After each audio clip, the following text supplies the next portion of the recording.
This is one of 6 Summer of Peace events that we are having here. They're happening all across the county this summer, and the idea is violence prevention as we head into these warmer months. There are some men and women that's standing behind me from the Street Outreach Network, and I've seen them every summer. We're out there every summer throughout this community, trying to connect with communities and trying to preach a community effort towards caring about reducing violence and crime in our community.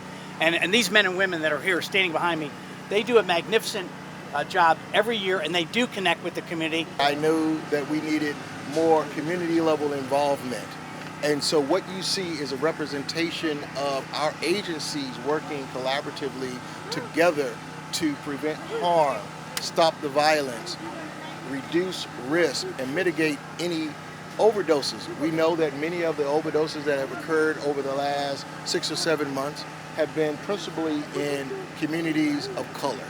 And so our Street Outreach Network has done a phenomenal job in increasing the Health and Human Services footprint in the community. When school starts again, during the school day, we got to make sure kids are back in school.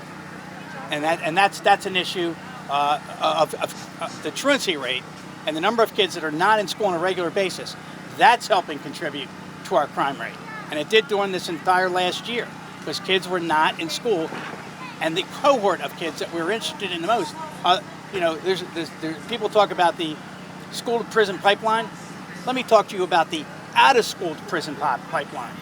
If you're out of school, the likelihood of you winding up in prison because you're going to get involved in some other activities is much higher. Particularly, I am concerned about uptick in violence with younger members of our community. They seem to be better armed.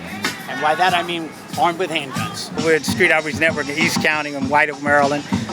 We work with at-risk kids and we with gang prevention in the area.